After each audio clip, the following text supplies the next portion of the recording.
the Lord. Okay, so second week ng ating pag-aaral sa eschatology. Amen. You know, I've been struggling. Nag-struggle talaga ako rito sa eschatology na to. And only by the grace of God na nakakaya ko. Mahirap talaga. No? Biyaya lang ng Lord. Okay, sabi sa 1 Peter 4:7, the end of all things is near. Malapit na. And therefore, be alert. Dapat mapagmatsyag, mapagbantay. Sabi nga no, sa translation ay be watchful. Sober mind, ibig sabihin yung isip mo dapat payapa. Kasi bakit? Para ka makapanalangin. The reason why Apostle Peter is telling us na maging watchful and magkaroon ng isip na payapa is para manalangin. Yun ang gusto niya, manalangin tayo during this end times. Kasi without the grace of the Lord, hindi natin kakayanin to. Tama? Amen. Maaari sabihin mo, hindi kaya ko naman akala mo lang. Pero pag wala ang biyaya ng Lord, hindi mo talaga kaya yan. Kanina nag-uusap kami ni na Pastor Joby tsaka ni Sister Flor na tumasta naman daw yung bilihin. Amen? Totoo naman talaga, pero ikaw magugulat ka. Tumaas ang bilihin, pero ikaw hindi ka pinabayaan ng Lord. Nakakain ka pa rin 3 times a day. Amen? At ganun pa rin, tumaas ang bilihin, hindi tumaas ang sahod. Pero sabi kanina, tumaas daw sahod, praise the Lord. But still, God is providing. Why? Kasi sabi niya, I will provide all your needs. Tapat ba ang Lord? Amen. Praise the Lord. Amen. So napakabuti ng Lord. At sabi niya, pag-aralan natin at maging watchful, mapagbantay sa mga mangyayari sa hinaharap. Bakit? Para nalangin. Yun ang purpose. Amen. So second week natin, the end time prophecies part 2. Why do we need to study? Ano lang to? Pasadaan ko lang. Bakit? To gain wisdom and understanding. Yung mga araw-araw, kaya niya maulan. Inaalam natin yan, maulan ngayon, maaraw, dapat yung mga kuryente natin, patayin natin sa bahay kasi mahirap, susunog, yung mga ganyan. We're gaining wisdom on what's happening sa paligid. Ako, alam nyo, sa bahay, pag nakakita ko ng ipis, alam ko, 2-3 weeks from na uulan. Effective yan. Hindi nagkakamali yan. Tsaka yung mga langgam-langgam, gamo-gamo yan, alam mo yan, in the next weeks, uulan. Kasi bakit? Binigay ng Lord yan para sa atin. So, nakikita mo doon sa maliliit na bagay, even insects, ginagamit ng Lord para patalinuhin tayo. Amen? And then, kasi dapat daw, yung end times, tinitignan din natin. Pero hindi naman para matakot. Ano sabi kanina ng Apostle Peter? Manalangin. Amen? Dahil yung iba, hindi pa nila alam ang ebanghelyo. To give hope and encouragement, para magpalakasan tayo, hindi tayo para takot. Ano pa? Motivate holy living. Maging banal sa araw-araw. Yes, we are holy. And God wants us to be holy because He is holy. And then to avoid deception, para wag tayong maloko. Ang daming nanloloko ngayon. At alam natin, yung iba talaga, naloloko, kawawa naman. Kulto yung napapasukan nila. And they believe na nando sila sa tamang daan. Pero yun nga, unfortunately, maling daan. Dahil ang sinasabi ni Jesus, siya lang ang daan, katotohanan at ang buhay. Siya yung salvation natin. And then to receive special blessing, sabi yan sa Revelation, yung mga nag-aaral ng end times may special blessing. And to see the manifestation of God's grace. Nakikita natin sa mata natin na nangyayari yung sinasabi sa Biblia. Isn't that wonderful? Prophet Daniel, mamaya yun ang pag-aaralan natin, nabigay sa vision through Gabriel. Pero hindi niya nakitang nangyari yung mga nakita niya, yung mga sinabi niya. Praise the Lord tayo, nakita natin na nangyari na yung pagsakop ng Babylonia, pagsakop ng Persia, pagsapot ng Greece, ng Rome. Hindi natin nakita, but history proves na nangyari yon. Amen? So alam natin nangyari. Tapos yung mga kwento nila, alam natin nangyari. Amen? And then, makita mo, biyaya ng Lord yan. Kasi bakit? Nakikita mo sa mata mo, totoong may Abraham, totoong may Jacob, totoong may Isaac. Bakit? May libingan sila. Amen? Nakita natin yung dinaanan ni Jesus. Nakita natin yung mga lugar na pinuntahan niya. Nakita natin may mga lugar na ang pangalan Caesarea, gano'n, di ba? May mga lugar na Jerusalem na nasulat sa Biblia. So nakikita natin, biyaya yun mga kapatid. So ibig sabihin, yung binabasa natin Biblia, totoo. Kaya kawawa naman yung ibang tao dahil hindi nila nakikita yung katotohanan ng buhay at naloloko sila sa mga fake news. Minsan tayo din. Amen. Okay, ano ba? Signs of times, yung mga pinag-aralan natin last week. Unang-una, to encourage one another. Uli, magpalakasan. Yan yung goal natin. Magpalakasan. To stay alert, maging watchful, sabi nga ni Pedro. To be faithful, maging tapat tayo sa ating pananampalataya. Not to be afraid, huwag tayong matakot. Bakit? Kasi mangyayari yan. Sabi sa Matthew, you will see wars and rumors of wars, di ba? Sabi. So alam natin, magkakagera talaga. Lilindol talaga. Nung kailan lang lumindol sa, Japan. Buti na lang, nakauwi na ako nun. Yung jeep na sinasakyan ko, umuwi na agad. Joke lang. Amen. Amen. And then, narito, to be more zealous, yan, in sharing the gospel. Bakit? Marami parang hindi nakakilala kay Jesus. Yes, pag tinanong mo sila, kilala mo si Jesus? Oo. Pero, tinanggap mo na ba siya bilang Diyos at manunubos? Amen? And then, signs of times, merong kwento. Mamaya na pala. Okay, so focus on Israel kasi bakit? Yan yung sentro eh. Sabi dito, yan, di ba? Before kasi, walang Israel. Biro mo, nung panahon ni Jacob, siya yung naging Israel. And they become a kingdom, di ba? Kingdom of Israel, Kingdom of Judah, nung panahon ni David. Pero, nauna pa tayong naging bansa sa kanila. Tayo kailan naging bansa? 21, nung sinakop tayo ni Magellan, amen. Tapos napatay siya ni Lapu-Lapu. Sinong pamatay kay Lapu-Lapu? Yung kusinero. Very good ka talaga, Amen. Ang Israel, kailan lang naging bansa? 1948, May 14, 1948. So, batang-batang bansa sila. Although they were a kingdom once, but they become a nation, kailan lang? 1948. So, 1948 until now, wala pa yatang, tama ba? 70 years? Tama ba? 70, 80 years pa lang. Tayo 1521 pa. Mas bata tayo. Ito maganda. Si Carlos P. Romulo, isa siya sa bumoto sa United Nations para maging nation ang Israel. Sabi nga nila, parang tiebreaker nga raw kasi parang 5 ayaw, siya yung bumoto para maging nation ng Israel. At kaya Israel, mabait sa atin. Sabi, pinapayagan tayo, 90 days walang visa sa Israel. Amen? So kung gusto nyo pumunta ng Israel, sama nyo ako. Amen? Ito, sabi ito ng isang literature nila, sa rabbinic literature, sa Midrash. The center of the world is Israel, the center of Israel is Jerusalem, and the center of Jerusalem is the temple. Nasa literature nila yan. Kaya sila naniniwala na sila ang sentro ng mundo. Patunayan ko sa inyo, saan nagsimula ang gospel? Israel. Pinili ng Diyos ang Israel para kumalat yung salita niya. Di ba? Ang galing, At sinabi rin yan sa Ezekiel. Sabi sa Ezekiel 5:5, sinabi ng Panginoong Yahweh, ang lungsod ng Israel ay ginawa kong pinakasentro ng mga bansa. Jesus, God Himself, made Israel the center. Why? Kasi gusto niya, yung center na yan, doon lalaganap yung salita niya. Merong purpose ang lugar na yan, ba't yan ang pinili? Although maliit lang siya, alam ng Diyos, pag dyan ang galing ang salita, lalakad. Noon wala pang eroplano. Paano sila nakalakad? Ginamit nila yung kalsadang ginawa ng mga Romano. Kasi during that time, majority of the world ay nasakop ng Romans. Kaya mabilis kumalat yung salita ng Diyos. Alam na ng Diyos ang mangyayari. Amen? Ito pa, yan yung templo, yan yung picture ng templo. Unfortunately, walang templo ngayon. Pero sa tribulation na mangyayari sa Revelation, dapat may templo. May problema. Sabi nga natin, ngayon, ito nakalagay dyan kasi mangyayari yung templo Andito yung Wailing Wall. Ito yung, dome ng mga, Golden Mosque, Dome of the Rock ng mga Muslim. Pag bago may tayo ang templo, dapat tibagin mo yan. At pag tinibag mo yan, gera yan. Pero alam nyo, sabi nung napakinggan ko, ngayon daw, meron ng temple committee. Ibig sabihin, pag narinig na nila, ewan ko paanong sinyalis yun, itatayo nila ang templo. Ibig sabihin, handa nilang gibain yan, guluhin yan, para maitayo lang yung templo. So, bantayan natin yan. Dahil pag yan nangyari, alam mo, ayan na. Mamaya, maraming verse tayong babasahin na sinasabing kailangan may templo. Okay, so pangalawa, deception, dadami ang manloloko. Amen, ngayon pa lang, marami ng manloloko ever since nung dumating si Jesus, pagkaalis niya, ang dami ng mga nanggaya. Meron pa nga nagsabi dito sa Pilipinas, siya raw yung appointed son of God. Amen, biro mo, hindi nagpahuli Pilipinas. Nasa top 9 tayo. Amen, war and famine, dadami ang gera, dadami ang kagutuman. Praise God nga tayo, no? 3 years na nagkaroon ng famine. Hindi tayo nagutom. Tumaba pa nga tayo. Amen. Bakit?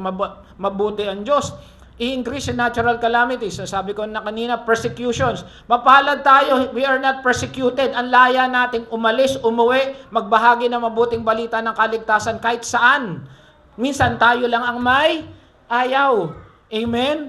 And we are not persecuted, but in some places, they are persecuted. At marami yan. Amen? False prophets, mga false pastors yan. Yung mga nagtuturo ng mali. O dito kayo sa church ko, pag dito kayo sa church ko, yayaman kayo. Pag dito kayo sa church ko, maganda yung church namin. Yun nga lang, kaluluwa mo, impyerno.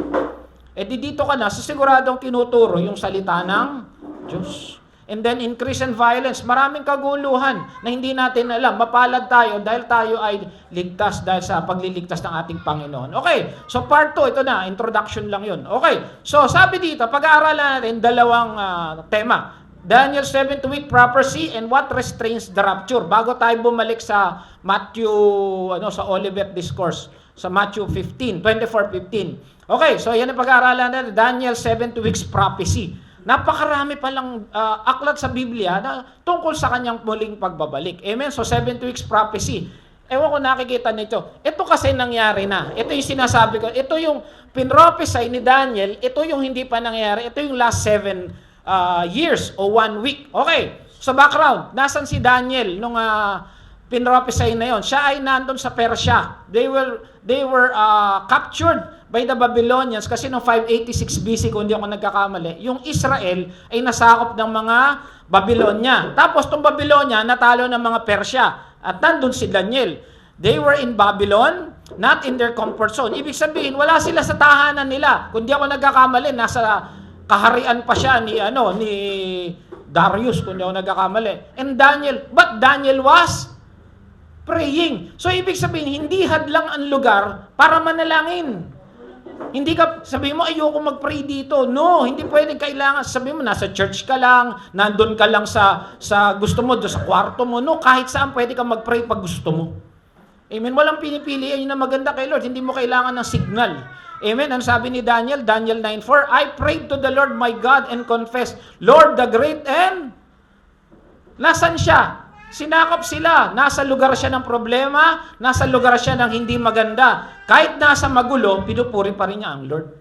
Tayo ba pag may nararamdamang kirot, sakit, problema sa buhay, napupuri pa ba natin ang Lord? O para, Lord, bakit ganito? Ganun na tayo. Siya pinupuri niya eh. Ulitin ko, nandun siya sa lugar ng kalaban. Pero sabi niya, Lord the great and awesome God. Kung ikaw yun, sabi mo, Lord, hindi ka naman totoo eh. Sinakop kami. Diba? But he prayed. And he said, Lord, you're an awesome God.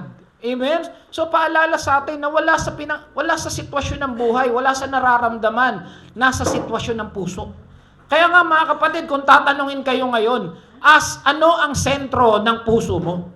Ano ang sentro ng buhay mo? Pamilya mo ba? Asawa mo ba? Anak mo ba? Trabaho mo ba? Karir mo ba? O sarili mo ba? Pag merong isang microscope, halimbawa, sisilipin ka ngayon. No? Sino yung nakaupo sa buhay mo? Amen? Hindi natin masasabi. Pwede natin sabihin, si Kristo. Pero pag nangyari na, si Kristo pa rin ba? Amen? Merong isang kwento. Na-rapture. Naganto sila, nasa church, na-rapture. Nawala lahat, damit na lang yung natira. Alam mo, natira, pastor. Ouch, wag naman dito yun ha. Hindi siya kaya na yun. Ngayon, meron mga nasa labas, ay, hindi nangyari, bakit natabangga yung jeep, yung aeroplano, nagbabanggaan. Tapos may pumasok, pastor, ito ba yung sinasabi mong rapture? Babae. Sabi nga yan, oo, ito na yung rapture. Pastor, bakit ikaw nandyan? Di ba tinuro mo, ang galing-galing mo sa end time? Sabing ganun. Bakit nandiyan ka pa, pastor? Ba't naiwan ka? Last trip ka ba? Sabing ganun ha? Alam niyo, totoo lang, kabisado ko ang end times. Kilala ko si Kristo, pero wala siya sa buhay ko. Tayo kaya, kilala ba natin si Jesus? At nasa buhay ba natin talaga si Jesus? Wag naman sana. Wala sa ito yun. Wala. Ito sa kabila. Amen? Okay, so Daniel 9:1-2. Noong unang taon na paghari ni Dario sa Babylonia, siya anak ni Xerxes na buhat sa lahi ng Medo. So Persiano, itong si Dario. Persian siya. Ito yung mga Iranian ngayon. Amen? Kaya alam nyo, malaki ugnayan ng Israel at Iran. Nagkagulo lang sila nung mga huling panahon.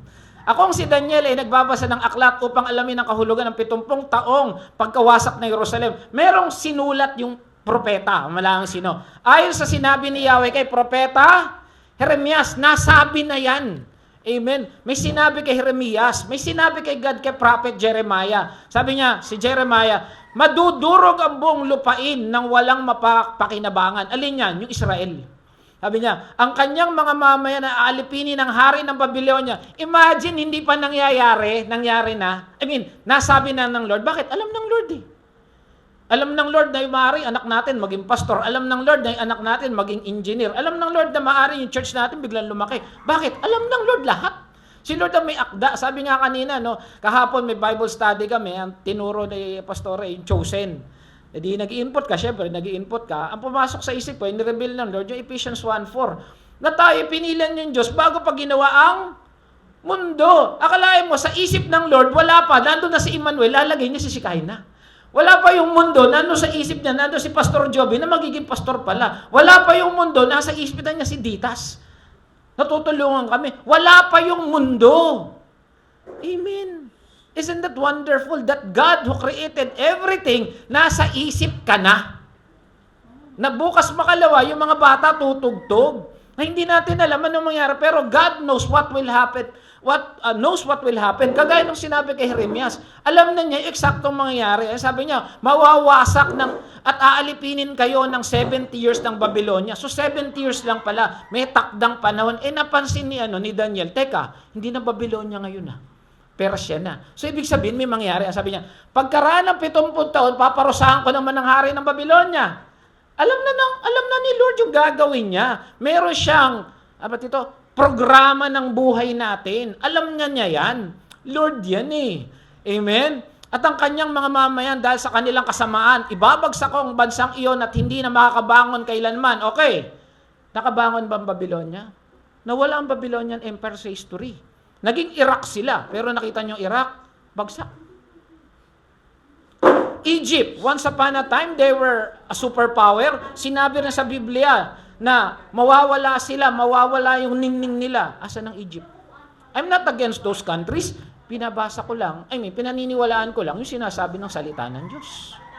Bagsak. Ang sabi niya, kailanman magaganap sa bansang iyon ang lahat ng sinabi ko laban sa kanila, lahat ng nasusulat sa aklat na ito na pinahayag ni Jeremias laban sa lahat ng bansa. Amen. Yan yung sinabi ni Jeremias na binabasa ni Daniel. Balik tayo ito pa. This is what the Lord says, 29. Ito na, maganda. When 70 years are completed for Babylon, I will come to you and fulfill my good promise. So 70 years lang pala silang sasakupin ng Babylonia. Siguro alam na ni Lord Tyron, 400 years lang tayo sasakupin ng nandun yun sa malapit sa Quiapo. Hindi, joke lang. Amen? So sabi niya, I'll come back to you and fulfill my good promise to bring you back to the place. Ano susunod sa Jeremiah 29:10? Jeremiah? Ang galing niyo sa math. Amen? Kabisado ng lahat. For I know the plans I have for you, declares the Lord. Plans to... Grabe, galing ka sa kaguluhan. Pero ang plano na pala sa inang Lord, pabutihin ka. Maaring alam niyo yung puno. Minsan di ba tinatanggalan ng mga ugat-ugat diyan? Masakit sa puno siguro 'yon. Aray. Pero tumataas yung puno, di ba? Minsan tayo rin, may dumadanas tayo ng pagsubok kasi bakit? Hindi pala pagsubok 'yon, pruning pala 'yon para tayo lalong maging mas malago. Amen. O anak, masyado nang panood ng Korean novela, bibigyan kita ng sakit ng ulo sa gabi para wag ka nang manood. Di ba? So, yun ang plano ng Lord, to prosper you, not to harm you, but plan to give you a hope and a good Future, maaaring yung nangyari problema sa buhay mo ngayon, hindi maganda. Pero ang pangako ng Diyos, hindi ka niya iiwan at pababayaan. Hawakan mo yan. Alam niyo, mga kapatid, ito sa totoo lang. Marami kong kakilala. So kasi kami, pag BS kung saan-saan, may mga kapatiran, talagang ito pinangahawakan. Ano life verse mo, Brad? Jeremiah 29:11. Alam niyo, nakikita ko, maayos buhay nila. Hindi naman sa pag-ano, Kaya nga sabi ko kasi, yung mga may Jeremiah 29:11 dyan, magpa-ice cream naman. Nakikita ko talaga, I don't know, siguro yun ang pinanghawakan nila sa buhay nila. Karamihan, basta, hindi para kalami, halos lahat ng kilala ko, ito ang favorite verse. Talaga maganda buhay. Kasi bakit? Yun yung pinanghahawakan mong salita ng Diyos eh. Ikaw kapatid, ano pinanghahawakan mo? John 11:25, 35. Jesus wept. Ay talagang iiyak nga si Jesus sa'yo. Anak, tigilan mo yan. Anong pinanghahawakan mong salita ng Diyos? Kaya nga yung mga bata pa lang, dapat may life verse na yan. Amen? Meron akong kilala, ang life verse niya, yung kahit daw siya sa Deuteronomy yun, nakalimutan ko, nandun daw si Lord. Alam niya, nakapag-abroad siya, hindi siya natatakot. Nakapag-Dubai siya ngayon. Gumera daw. Sabi niya, hindi natakot. Bakit? Nauna na si Lord sa akin. Ikaw, ano pinanghahawakan mo? Napaka-importante yan. Okay, tuloy. Now, kay Daniel, balik kay Daniel. Now, our God, hear the prayers and petition of your servant for your sake. Lord, look with favor with your desolate sanctuary. Kasi nadurog yung templo eh. Give ear, our God, and hear, open your eyes and see the desolation of the city that bears your name. Sabi niya rito, we do not make requests because you are righteous. Hindi kami nagpe-pray kasi mabait ka. Ang sabi niya, but because you are great mercy. Ibig sabihin, maawain ka. So we can pray. Kasi bakit? Maawain yung Diyos. He is full of mercy and grace. Lord, listen. Lord, forgive. Lord, hear and act for your sake. Sabi niya, kumilos ka, hindi para sa amin, para sa iyo. Kasi yung Israel, pangalan mo nandun. Sabi niya, name, capital. And do not delay. May isa pa time. Bilisan mo na. Because your city and your people bear your name. Di ba kami yung mga pinili mo? Ang mga Israelita, alam pinili eh. Unfortunately, may kilala kami. Sabi niya, bakit kayo nagaganyan? Sabi doon sa anak ko. Literature lang namin yan. Kawawa sila. Pero bakit? Mapakabuti ng Diyos, pinagpapala sila. Ulitin ko tanong, puro gera Israel, pero hindi bumabagsak ang ekonomiya. Di ba? Bakit? Kasi pinangako ng Diyos eh. At yun ang hinahawakan nila. Amen? Tuloy. While I was speaking and praying, nagkipray siya, and confessing my sin and the sin of my people, hindi niya lang sinabi, makasalanan yung mga kababayan ko. Sabi niya, pati ako makasalanan. Parang tayo, ganito mga korap yung mga kababayan ko eh. Sila lang, hindi ikaw. Siya hindi, sinama niya sarili niya. And my people, Israel, and making my request to the Lord and my God for His holy hill. While I still pray, Gabriel, the man I have seen in the earlier vision, so nagpakita pala sa kanya si Gabriel, came to me in a swift flight about time of evening sacrifice. So, bigla nagpakita si Gabriel while he was praying. Habang nananalangin siya, si Angel Gabriel nagpakita. Ang sabi niya, he instructed me and said to me, Daniel, I have come to give you insight and understanding. Sabi niya, okay Daniel, nandito ako, bibigyan kita ng karunungan. Ito maganda. Tignan natin 23. As soon as you began to pray, a word went out. As soon as you began to pray, a word went out. Ano sabi sa Tagalog? Sa simula pa lamang ng iyong pakiusap, ay tinugon ka na ng... Grabe, no? Siguro sabi mo, mag-pray ka pa, Heavenly Father, sasabihin mo pa lang yung mga kailangan mo, si Lord, andyan na yung blessing eh. Alam ng Lord yung kailangan natin kahit hindi pa buka yung bibig natin eh. Tinugon ka na ng Diyos, labis kanyang, di mas lalo na kung may Kristo ka sa buhay. Sino rito may Jesus? Magsabi ng amen. Di mas lalo ka hindi pababayaan. Akala mo lang mahirap yung buhay mo, pero totoo, pinagpala ka ng Diyos. Tignan mo yung ibang tao, bilangin mo kasi kung ano yung blessing na meron ka, huwag mo bilangin yung wala ka. Akala mo lang marami kang problema, pero hindi mo alam, mas marami problema nung nakatira sa malaking bahay. Naubusan sila ng maleta. Hindi, joke lang. Amen? Ano sabi dito? As yun, As you began to pray, a word went out which I have come to tell you, for you are highly esteemed. Therefore, consider the word and understand the vision. Ito na, binigay na yung vision. Amen? Sabi nga rito sa Tagalog, bago ka tumawag, sinagot ka na. Opening prayer ka pa lang, si Lord closing prayer na sa blessing. Benediction na nga eh. Grabe, no? Sabi mo nga sa taktibi mo, sinagot na ng Lord ang prayer mo. Kung wala kang katabi, sabi mo na sa sarili mo, sinagot na ni Lord ang prayer ko. Diba? Amen. Mga kapatid, sabi ko nga sa inyo, no? Dito, salita ng Lord, ituturo natin. Pag wala dyan, wala. Wala. Meron man eh. Amen? Ito na, 70 weeks prophecy. Sabi dito, Daniel 9:24-25, 77s are decreed for your people and your holy city. Kanino naka-propesya? Sa tao at sa templo. Nakita niya, Jerusalem yan. Jerusalem pala. To finish transgressions, to put an end to sin, to atone wickedness, to bring everlasting righteousness. So, manghahari na yung righteousness o yung, ano ba Tagalog ng righteousness? Katwiran. Habang buhay na katwiran, to seal up the vision and prophecy, to anoint the most templo. So, sa 77s, ano yung 77s yan? Mangyayari lahat, maaayos lahat. Sa 77s, ano yan? Tandaan natin sa kanila, ang isang week ay isang 7.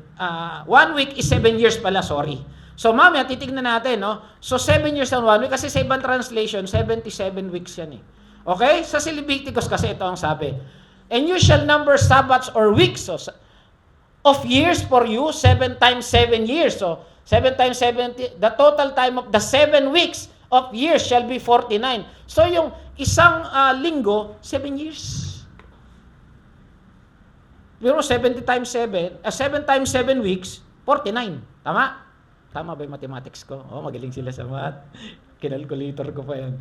Amen? Okay. So, tuloy natin. 77 weeks, mangyayari lahat yung sinabi niya na babayaran yung kasalanan, maghahari ang katwiran, itatayo ang pinaka-holy place.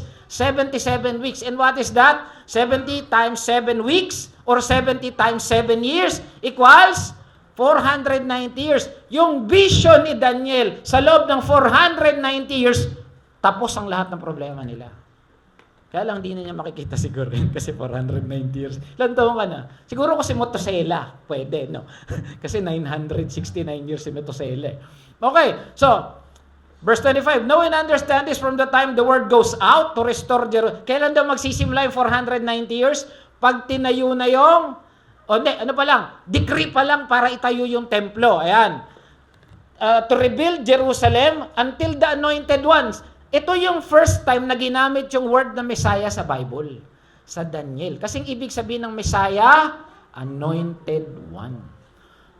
So, ibig sabihin, pagkasabi pa lang nung kung sino man yun yung magsasabi ng decree, hanggang dumating yung anointed one, the ruler comes, there will be 7 sevens. 7 times 7 is 49 years. And 62 sevens, 483. It will be rebuilt with streets and trenches. Maaayos uli ang Jerusalem in times of trouble. So during times of trouble, maayos yung Israel. At alam naman natin sa history, nagkaroon times of trouble, nasakop sila nga ng Babylonia, ng Persia, ng Greece, at ng Rome. At doon inaayos yung templo. Sino pa nagpagawa ng huling templo? Pagkatapos si Solomon, si Herodes. Amen? So tingnan natin, 70 weeks times 7, ito yung unang 7, 49 years.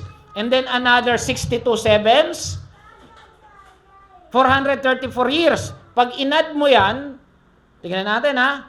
O yan, okay, ulitin natin. From the decree, simula yung decree, 49 years. Rebuilding the temple, but with trouble, and then the Messiah comes for 34 years. Pag inad natin yung 49, 434, teka muna, sino daw yung nag-decree? Okay, maraming tinitignan yung mga historian. Pwede raw si Cyrus, pwede raw si Darius, pwede raw si Artaxerxes. Pero tinatanggap nila si King Artaxerxes nung panahon ni Nehemiah. Naalala niyo yung kwento ni Nehemiah, malungkot si Nehemiah. Tapos sabi nung hari, bakit malungkot ka? Hindi naman yung problema ng katawan. Baka problema ng puso. Sabi niya kasi yung lunsod na kinatayuan ko na pinanggalingan ko ay nadurog. Tapos sabi niya, ang kailangan mong gawin, sumulat ka sa mga dadaanan ko para magawa yung wall. Di ba? Naalala niyo sa Nehemiah 2? Yun ang tinatanggap nilang simula ng decree, ang nag-decree si Artaxerxes. Noong 445 BC. O, mamaya, titignan natin yung timetable ha. Okay, so balik tayo kay Daniel. O, ayan yung ano niya. Okay, ito na. Okay, ulitin ko. After 62 sevens, the anointed one will be put to death. Teka, nauna ko yata. Okay. Know and understand this from the time of the word goes out. Sabi nga natin kay Nehemiah, to rebuild the temple until the anointed one, dumating si Kristo. The ruler comes, there will be 77, 7 sevens, 62 sevens, it will be times rebuilt. Ito yung kanina. Next verse. After the 62 sevens, so sa dulo nung 483 years, the anointed one will be put to, sino yun? Si Jesus. So, ibig sabihin, pagkatapos nung 69 years, 69 weeks, kasi 70 weeks yan. Mamaya, papakita ko sa inyo. Si Jesus ay ipapako sa krus. He will be crucified. Sunod the word na to. The people of the ruler who will come will destroy the city and the sanctuary. Ang sabi nila, mga Romano yan. Sino ba nag-rule doon? Di ba mga Romano? Sino sumira ng templo? Mga Romano, nung 70 AD. Nangyari yan. The end will come like flood. War will continue until the end and desolation have been decreed. So nasa palatuntunan na ng Lord, mag-aalisan yung mga Israelita. Tama? Nag-aalisan sila. Di ba? Panahon nga ni Hitler. Pinatay sila. Nagtago pa nga sila rito. 1,000 plus na Hudyo. Tama, nung panahon ni Manuel L. Quezon. Kasi hinahabol sila, pinapatay sila. They were desolated. Ibig sabihin ng desolated, nag-alisan. Amen? So, nawala ang Israel talaga sa mapa. It was decreed. Alam na pala ng Lord dyan. Siyempre, Lord dyan eh. Kaya sabi mo sa katabi mo, alam ni Lord mangyayari sa'yo. Amen? Kaya nga lagi ko sinasabi kay Pastor ay, mamahalin pa kita. Sabi ng Lord, ganun lang yan. Amen. Tama, paganda ng paganda yan. Mamas ko po. Amen. Okay. For 83 years, ayan, tama ako. For 83 years, 7 plus 62 weeks or 69, for 83 years, Jesus will be crucified. So, ang dulo pala ng lahat, pagkapako ni Lord. Pero 69 weeks pa lang yun. Okay. Ang propesya, mangyayari ang lahat 70 weeks hanggang umayos kasi maghahari ng everlasting righteousness. Tama? Sino yung King of Righteousness? So sabi ni Daniel, sabi ni Gabriel kay Daniel, mga ang ganda ng pangalan. Gabriel, Daniel, Wendell. Mas maganda yung Wendell. Amen? So, 70 weeks. O, tignan natin ha. Nangyari ba? 6 weeks decree. Ayan na, yung plus 62, ito na yung rebuilding. Ito na yung nasakop nga sila ng Babylonia, ng Persia, ng Greece, and Rome. They were rebuilt kasi naayos yung mga roads eh. Di ba? Naayos ang Israel. Yun lang, maraming kaguluhan. Kasi ang nag-umayos, yung mga ibang bansang sumakop. Pati templong, ang umayos si Herodes eh. Amen? So, 7 plus 62 is 69. Sabi 70 weeks. So, may linggo pa o may isa pang 7 years. Asan yung 7 years na yan? So, ang sabi, tuloy-tuloy, di ba? Yan yung sabi ni Gabriel kay Daniel eh. Ito na yung 7 weeks. He will confirm a covenant with many for 1/7. Ilan yung 1/7? 7 years. Meron daw isang tao na makakapagkasundo, sabi dito, with many. Sinasabi nila Israel daw yan, for 1/7. Ibig sabihin, may darating na isa, may ipagkasundo sa kanila. Sabi nila, ito raw yung magpapatigil ng gera sa Israel. Di ba lagi nila may gera Israel ngayon? In the middle of the 7, ano yung middle of the 7? 3.5. So tapos ng 3.5 years, He will put an end to sacrifice and offering. Sasabihin niya, bawal na kayo sa templo. Kasi siya na yung parang leader siguro ng mundo eh. It will end the sacrifice and the temple will be abominated. Ano yung abomination? Parang ganito. Anong bawal na bawal sa mga Muslim? Baboy. Halimbawa lang. Di ko rin alam eh. Basta, bababuyin ang templo. So kung ikaw, galit ka sa baboy, dadala niya ng baboy. O kaya, bawal yung mga imahen, mga, tawag dito, maribulto, lalagyan niya ng ribulto yung Holy of Holies. Ganun ang gagawin niya, bababuhin niya yung templo. Pagkatapos ng 3.5 years, ito pa, He will set up abomination that causes desolation until death. Mag-aalisan. So, sinabi na naman, no? Mag-aalisan talaga ang mga Israel sa Israel. Ang mga Israelita sa Israel. Nangyari ba yan? Nangyari. 1948 nga lang sila bumalik at naging bansa. Ano pa? And the decree is poured out on him. Sino yung he? They believe that this is the Antichrist. Amen? Pag-aaralan pa natin yan if God permits sa Revelation. Kasi nandun sa Revelation din yan. Tsaka sa Matthew 24. Okay, 1/7 is 7 years, 3.5 years, end of sacrifice. So 3.5 years maayos. Pero pagdating ng 3.5 years, tigilan nyo na yan. Ako nang papasok sa templo. Bawal na bawal yan. Kaya lang, wala silang magawa. Ang mangyari, mag-aalis. Kaya ang abomination that causes desolation. Abomination, parang kababuyan. Ano pa ba yung mga translation yun? Kahindik-hindik. Basta parang binaboy nila yung templo. Amen. Kasalaulaan. Basta masama. Amen. At dahil dyan sila yung nag-alisan. Nasa Matthew 24 din yan. Bakit ko tinuturo to? Para pagdating sa Matthew 24, at least may idea na tayo. Amen. So ibig sabihin yung Biblia na tinuro ni Daniel, tinuturo rin ni Matthew. Ay hindi pala, ni Jesus pala. Amen. Kasi si Jesus ang nagtuturo nun eh. So yung last 7 years din, ang tawag dyan 3, yan yung tawag na tribulation. Ito na yung kaguluhan ng mundo. Amen? Okay. So, yan yung Daniel 70 weeks. Ito nangyari na yan. Ito na yung 483. Ito yung pinako si Jesus. Ito yung 7 years na hindi pa nangyayari. Bakit? Nagkaroon ng gap. Ito yung church age. Nandito tayo. Dinidiinan ko lang ngayon. Okay? Merong isang theologian na investigador. Ito rin si Sir Robert Anderson, isa siyang Breton. Meron siyang sinulat na article, The Coming Prince. Isa rin siya sa mga investigador. Investigador to eh. Nung panahon ni Jack the Ripper. Sikat itong tao to sa Britain. Amen? Kinwenta niya. Sabi niya, Daniel 24:25 says that from the decree to rebuild Jerusalem to the coming of the Messiah, there will be 408 years. Tama, di ba? Kanina yun ang sabi natin. 69 weeks o 483 years. Sabi niya, mula sa decree hanggang si Jesus ay dumating 483. So, kwinenta niya yan. 7 times 6, 69, yan. Tapos, ang total niya, 160 days sa inyong kalahati. Pero ito yung total niya. Therefore, ang sabi niya, lahat nyon ay 178,880 days from decree to Jesus. Yun yung 69 weeks. Yan yung total. Okay. Na-compute niya ngayon. Artaxerxes reigned in 465. Di ba sabi natin, yan yung kay Nehemiah. The decree to rebuild Jerusalem was given on the first day of Nisan, the 20th year of Artaxerxes. Ngayon sa kalendaryo natin, March 14, 445 BC. Grabe, no? Yan yung nangyari sa Nehemiah 2:1. Sa computation niya, tignan natin kung lalabas itong 1,073,880. Jesus started his ministry in the 15th year of Tiberius. Di ba? Nasa Luke 3:1. Tiberius started his reign in AD 14. So, Jesus started the ministry in AD 29. So, yun yung computation niya. Tignan lang natin kung kayang palabasin to. Yan yung, tignan nyo rin niya sa internet, yung The Coming Prince. Okay? Anderson believed that Jesus celebrated 4 Passovers. When, with the help of the lunar charts, we calculate the exact date of ancient Passover. So it is possible to calculate the exact days of Jesus' triumphal entry. Ito yung nakasakay sa donkey. On Jerusalem, April 6, AD 32. Si Pastor, April 1 eh. Pagkatapos ng birthday mo. Malapit na sa birthday niya. Okay? So from 445 to AD 32, there was 467 years.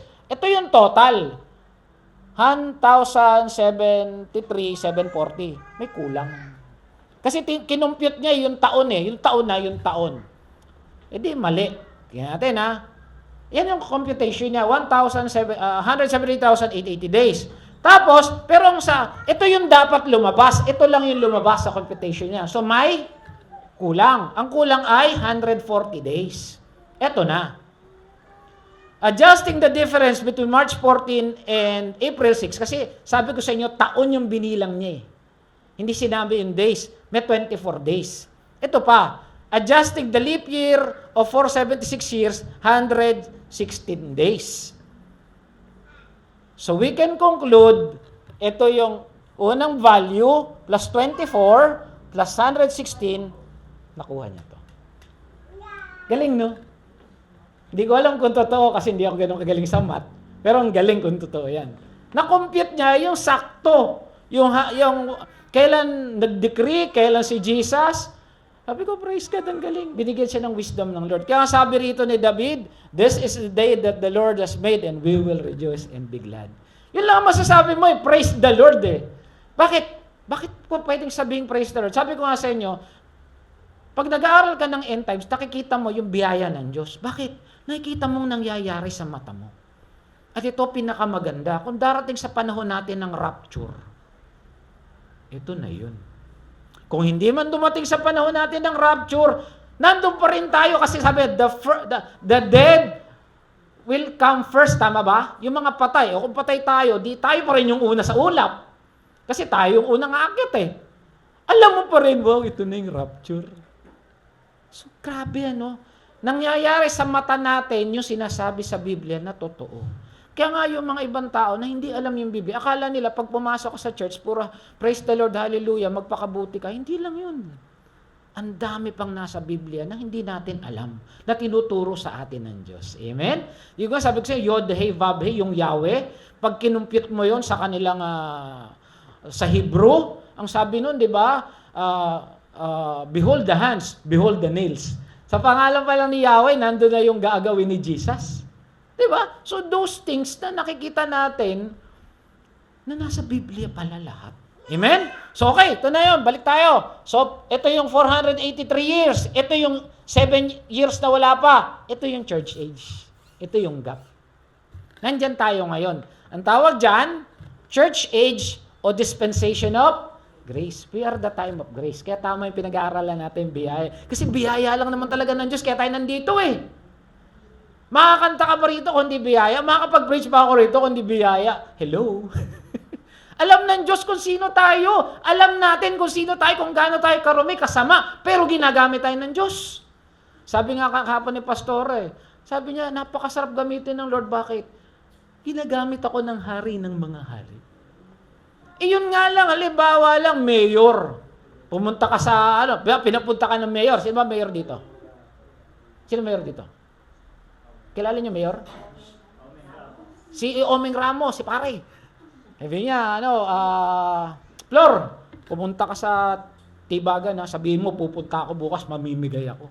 Di bang yabang mo? Ay, pumunta ka si mayor bukas, sinabi sa akin. What more kung ikaw mismo, ginagamit ka ng King of Kings and the Lord of Lords? Privilege ka, kapatid. Hindi mo lang alam, kasi akala lang natin, Bible yan, wala yan. Alam nyo, darating ang araw na yung tinuturo natin mangyayari sa mata natin. And that is dispensation of grace. Amen? Ano yung church age? Ano yung gap? Ito. Hindi pinaalam sa mga tao nung nakaraang panahon, ngunit inihayag sa Diyos sa pamamagitan ng Espiritu. Ito ang lihim, sa pamamagitan ng magandang balita, ang mga hintil ay tagapagmana rin tulad ng Hudyo. So hindi na pa pinaalam kay Daniel. Pero pinaalam ngayon sa atin ng Holy Spirit. Spirito na nagsabi. At ano yun? Tagapagmana. Kasi yung 70 weeks, sila lang yun eh. Asan tayo? Kawawa naman tayo. Sabi sa Ephesians 1:4, nasa isip na ng Diyos si Wendell. Tapos walang Wendell dahil pag-aakyat ng langit. Nasa isip ko na to eh. Kaya nagkaroon ng church age. Ibig sabihin, tayo pumipigil sa rapture. Yun ang pag-aaralan natin susunod. Amen? Sabi sa Romans 11, I do not want you to be ignorant of this mystery, brothers and sisters, sabi ni Apostol Pablo, so that you may not be conceited. Wag daw magyabang ang mga alin, mga hintil. Kahit tayo yung dahilan, huwag naman tayo mayabang, kaya alam nyo, kaya pa walang tribulation dahil sa amin. Huwag daw ganun. Sabi dito, Israel has experienced hardening in part. Sino yan? Mga Israelita, tumikis yung puso nila. Ngayon nga, literature lang sa kanila itong pinag-aaralan natin. Samantahan tayo, ito yung basis ng kaligtasan natin. Ano sabi rito? Until the full number of? Sino yan? Tayo. May bilang si Jesus. Baka kapitbahay mo na yun. Pag dumating yung bilang, akyat tayo. Balik na uli yung time of Israel. Amen. So, ibig sabihin, kahit hindi tayo pinanganak na Hudyo, may plano ang Diyos sa atin. Amen. Grabe, no? Ganun kabuti ang Diyos. Pero wag tayong mayabang. It's a privilege for us to be used by God's glory. Amen. Alam niyo, pag ginagamit kami ni Pastora, talagang we are chosen eh. Nung minsan pumunta kami nasabi ko niya tato, ng isang ospital sa PGH, ayaw magpapasok talaga. Kasi hindi para oras ng dalaw. Pero sinabi namin, hindi ho, pastor ho kami, pastora ho. Ipagpe-pray ho namin yung nasa ganitong kwarto. Ganun ho ba? Sige, tawag lang ho kami. Pinakit kami. Gwapong-gwapo sa akin. Hindi ka sa amin. Amen? Okay, so ito na. Yun yung church age. Ito yung gap natin. Hindi pinaalam kay Daniel, pero pinaalam sa atin ng Holy Spirit. Amen? Napakabuti ng Diyos. Okay, ang panahon na ginagalawan natin ay panahon ng biyaya. Gapitin po natin ito sa tama. Amen? God holds the future because He is the Alpha and the Omega. Itong buhay na ginagalawan natin, biyaya lang to. Pero isa lang ang sigurado, hindi ka nilagay ng Diyos sa mundong to para pahirapan, kundi pagpalain. Amen? Palakpakan nga natin muna ang Lord. Akala mo lang wala kang boses, pero bukas talagang bibirit ka, kapatid. Ano? Amen? Ito, rapture will start the tribulation. Malapit na tayo matapos. Pag natalis na tayo, wala nang pumipigil eh. Tingnan natin kung may verse. Okay. Sabi ko sa inyo, dapat may verse lagi. 2 Thessalonians 2:1. Malapit na kanina. Thessalonians ka rin, Sister Flor, no? Kala ko ito ituturo mo eh. Okay. Mga kapatid, tungkol naman sa pagbabalik ng ating Panginoong Hesus at pagtitipon. So pagbabalik at pagtitipon, dalawang event. Pagbabalik, second coming, pagtitipon, maaaring rapture. Ano yan, no? Pagtitipon sa atin upang makapiling siya. Rapture.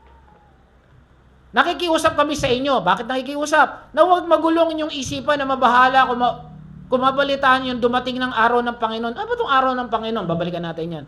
Huwag kayong maniwala. Kahit sabihin pa nilang iyon ay pangaral, pahayag o sinulat. Kasi sila natatakot. Panahon na raw ni God. Araw na ng Panginoon. Ano ba yung day of the Lord? The traditional Jewish expression for the day of when God would intervene in history and destroy enemies. Ano yan? Yan yung tribulation eh. Kasi natatakot sila, baka tribulation yan, hindi sila umangat. Naiwan sila. Kaya sabi niya, huwag kayong matakot, di pa nangyayari. Sabi ni Pablo, huwag kayong magpadaya kanino man o anumang paraan, hindi rating ang araw ng Panginoon. Ano? Tribulation, yung 1 week. Hanggat hindi pa nagaganap ang huling paghimagsik. Ito pala yung pag-reign ng Panginoon pala. Laban sa Diyos, may mangyayari palang paghimagsik. At paglitaw ng suwail, nakita nyo, capital? Tignan nyo rin sa libro nyo. So, sino na naman yan? Yung Antikristo. So, merong paghihimagsik, huling araw, na laban ng Diyos, laban sa paglitaw ng Antikristo. Amen? No, itinalaga sa kawawa eh. Maghihimagsik siya. Dito naman nabugsak niya. Tayo, alam na natin yung mangyari sa kanya. Kaya naalala ko na nasa Dubai kami, yung tinuturuan kami ni Pastor Francis. Alam nyo, ang kalaban, talo na yan. Kinukulit ka lang para madaya ka niya. Hindi ka pinagpala, may sakit ka, mahina ka, mahirap ka, wala kang kwenta. Hindi totoo yun. Alam kasi niya siya pupunta ron, kaya gusto niya magsama. Amen. Huwag tayong padaya dahil tayo ay pinagpala. Amen. Okay, tuloy. So meron dalawang mangyari. Paghimagsik, paglitaw ng suwail, bago mangyari ang day of the Lord. Okay, the falling away first, hindi makita. So yan yung pagtiwalag. Ano ba yung pagtiwalag na yan? Apostasiya. Ito yung darating na panahon na yung mga tao ayaw na sa Biblia, ayaw na kay Lord. Nangyayari ba yan? Tignan natin. Maliwanag sinabi ng Espiritu na sa mga huling araw tatalikuran ng ilan ng pananampalataya. Nangyayari na ba yan? May umaalis na, di ba? Ayoko na mag-Kristiyano. Dito na lang. Alam nyo, sa Amerika, meron ng Church of Satan. Kung ano-ano na yung ano doon, relihiyon, meron pa nga yung kay Tom Cruise, yung paniniwala nila, sila na yung magiging Diyos. Oo, yung mga sikat na, tinatawag nga nila. Di ba? So, merong relihiyon na ganun. Tatalikod sa turo na tama. So, yan yung unang mangyayari. Okay, sa dito, pangalawa, people will be lovers of themselves. Nangyayari na ba yan? Ay, pag Sunday, unahin ko yung sarili ko, magbabike ako, magpapahinga ako, ayoko ng church. Sabi rito, lovers of pleasure rather than lovers of God. Ayokong gumising ng umaga. Ano sabi dito? Me first. Diba? Ayoko mahirapan mag-church. Bakit? Ako muna, saka na lang pag may free time ako. Di ba ganun, di ba? People will be lovers of themselves. Nangyayari ba yan? Oo. Ayan na yun. And then, the revealed, ito na yung darating na si Antikristo. Okay, balik tayo. Itinaas niya ang kanyang sarili at kakalabanin ng lahat ng kinikilalang Diyos. Ito palang Antikristo, itataas niya ang sarili. Bangga sa sinasabi ni Daniel, di ba? So, ibang book, ibang author, pero isa sinasabi. Binibigyan tayo ng Panginoon ng kaalaman sa gagawin nitong suwail. Babanggain niya lahat ng kinikilalang Diyos at sinasamba ng mga tao. Okay. Hindi lang pala Kristiyano babanggain niya. Pati Islam, pati Buddhism, pati lahat ng kinikilalang Diyos, lahat yung kinikilalang Diyos ng tao, pati si Buddha, kahit sino babanggain niya. At uupo siya sa, di ba sabi kanina Daniel, after 3.5 years, he will cause desolation. Baka sabihin niya, ako na Panginoon. Doon pa sa templo. Kaya mga kapatid, sabi ko sa inyo, bantayan niyo yung templo. Pag may nabalitaan kayo sa FB, ginagawa na yung templo, nagkakagulo sa Israel, manda ka na, uwi na. Amen? Templo ng Diyos at magpapakilalang siya ang Diyos. Grabe, no? Okay. All that is called God. Sabi ko nga sa inyo, lahat, pati Vatican, Roman, Islam, New Age, lahat, babanggain niya. Ganun siya katindi. Siya yung magpapakilala ng Diyos. Okay? At doon siya uupo sa templo. Kaya napaka-importante ng templo. Okay, verse 5. Hindi ba ninyo natatandaan, sinabi ko sa inyo ito na ako'y kasama ninyo. So may tinuro si Apostol Pablo. Verse 6. Hindi nga lang siya ito na. Hindi mangyayari ito dahil may pumipigil pa. Ibig sabihin, hindi makalabas yung suwail. Siguro, init na siya. At alam niya kung ano ang alam niyo kung ano yon. Lilitaw ang suwail pagdating ng takdang panahon. So meron siyang ay sa sigera. Sa tamang panahon. Okay, withhold, sabi sa King James, may pumipigil. Sa English nan, restraint, may pumipigil dun sa paglitaw niya. Restrainer, may pumipigil. Tuloy tayo, verse 7. Ngayon pa, man ay gumagawa na ng hiwaga at kasamaan. Tama ba? Marami ng kasamaan. Meron namang hindi may paliwanag. May gumaling, sa punas-punas. Hindi natin alam eh. At nananatiling ganyan hanggat di pa naalis ang humahadlang sa... Ibig sabihin, yung kapangyarihan ng kasamaan nandito na sa mundo. Gumagana na. Pero hindi siya makalabas. Bakit? May humahadlang. Kung maalis na ang humahadlang, yan. So, ibig sabihin, iniquity. Meron na siyang ginagawang lawlessness. Ngayon pa lang, nagpapakita na siya ng mga kababalaghan. Kaya ibang tao, ay dito ko, ito yung totoo, ito dito ko. Marami nang nalilinlang. Amen? Okay, so tuloy tayo. Sa King James, yung pumipigil, he. Basahin nyo sa King James yung 2 Thessalonians 2:7. He be taken out away. Ibig sabihin, he, tao. O he. Pag sinabi mong he, biba lalaki? Masculine. Sa King James, he. So sa Tagalog, may pumipigil lang. Pero sa King James, he. Okay. Tuloy natin. Merong he be taken not away. Siya ito yung restrainer. Ang mga pumipigil lang sa Biblia ay ang Diyos. Only God can restrain. Naalala nyo, it was God's heads that restrained Satan sa Job. Di ba? God put a head sa mga Kristiyano. Naalala nyo. So ang pumipigil daw ay ang Holy Spirit. Sabi sa, hindi ko mabasa eh. Isaiah 59:19. So, sino po ipigil? Holy Spirit. Ito maganda. Dararan. Asan ang Holy Spirit? Sa atin.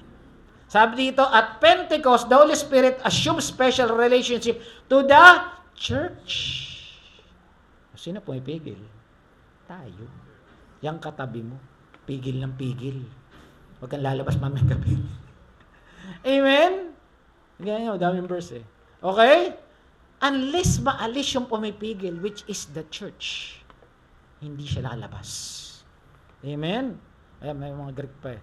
May restrainer, pumipigil. Ito yung mga mangyayari bago siya dumating. Apostasy, oo, nangyari na yan. Spirit of God had not been taken away. Spirit of God na nasa church. Rapture. Man of sin is not yet revealed. So, lalabas siya pag-rapture. Yung sabi, hindi ko rin alam. Yun ang sinasabi lang ng Biblia. Tuloy natin, matapos tayo. Malalantad na ang suwail, ngunit pagdating ng Panginoon, ito kawawa. So papatayin niyang suwail, bubugahan niya ng hininga mula sa kanyang bibig at pupuksain sa pamamagitan niya nakakasilaw ng liwanag. Kawawa rin yung suwail sa dulo eh. Bubugahan lang ni Jesus, patay eh. At basahin nyo, 2 Thessalonians 2:8, malalantad siya, pero pagdating sa dulo, talo siya.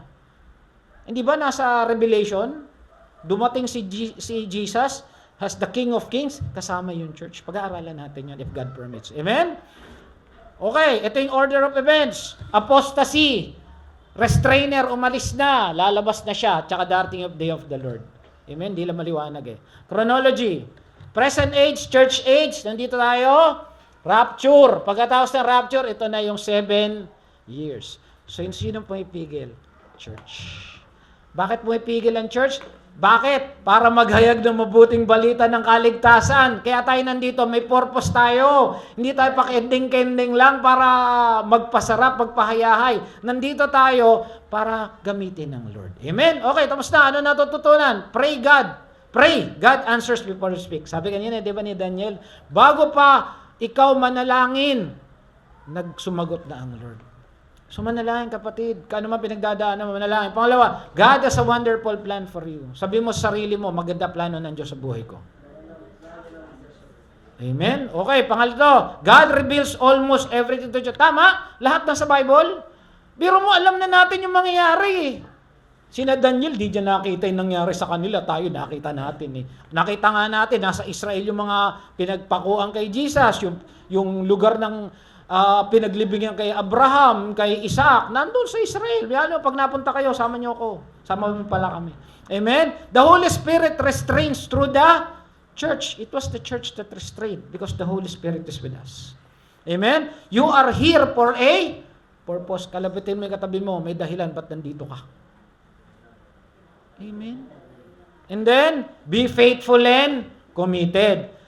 Do your part. Kasi ang sabi sa Matthew 28, kaya't humayo kayo. Gawin ninyong alagad ko ang lahat ng tao sa bansa. Bautismuhan ninyo sila sa pangalan ng Ama, Anak, Espiritu Santo. Turuan ninyo silang sumunod sa lahat ng inuutos ko sa inyo. Tandaan ninyo. Ito maganda. Ako'y laging kasama ninyo hanggang sa katapusan ng panahon. Pagdating sa dulo, kasama pa rin natin si Kristo. Face to face. Hindi na via Zoom. Amen? Kaya be part of His mission. Maliwanag po? Daniel 70 weeks at saka rapture ang pumipigil. Amen. Sige, palakpakan natin ang Panginoon. Tayo po tumayo. Tayo manalangin. Dakilang Ama, napakabuti mo, Lord, for revealing us ano yung mangyayari sa